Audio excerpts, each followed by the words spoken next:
So you recently released a book, In an Unspoken Voice, How the Body Releases Trauma and Restores Goodness. Could you briefly tell us a little bit about the book? I never quite know if I write a book or a book writes me. The title, In an Unspoken Voice, How the Body Releases Trauma and Restores Goodness. This was really, in many ways, kind of a culmination of my life's work.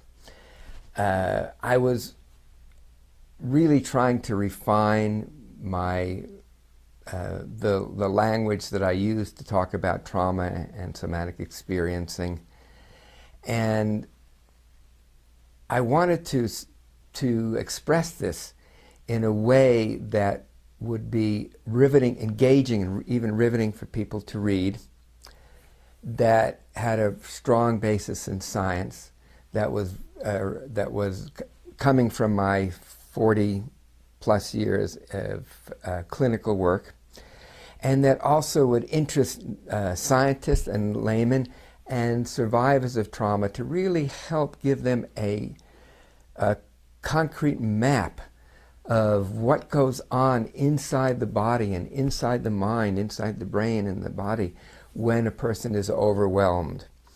And I've always thought of trauma. When I first started to work with trauma, to make my discoveries with trauma, this was quite a while before the definition of trauma as PTSD had been put forth and was then in the diagnostic manual.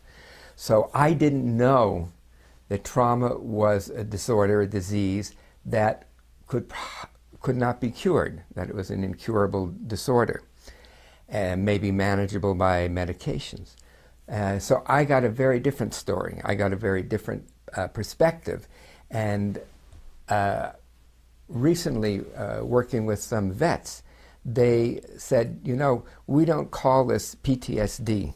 We call it PTSI, post-traumatic stress injury. And the idea is that trauma, primarily rather than being a disorder, is an injury. It's an injury where we feel overwhelmed, paralyzed by terror, by loss, overloaded in such a way that we're unable to make sense of what's going on. And as an injury, there are ways to heal an injury. So for example, if you break a bone, okay, you go to the doctor or the emergency room, and the doctor takes an x-ray and says, yes, bone is broken, and puts a cast or a splint on. Okay. 5-6 weeks later, the arm is as good as new. Actually, often the bone is actually stronger because the way the osteoblast cells grow, this actually causes a stronger bond of the area where the break was. Now, okay, you can say to the doctor, you are such a great doctor. My arm was broken and now it's completely mended. But really, what did the doctor do? The doctor provided the support which engaged the body's own capacity to heal. And that's really more or less how I look at trauma, how I look at the injury of trauma.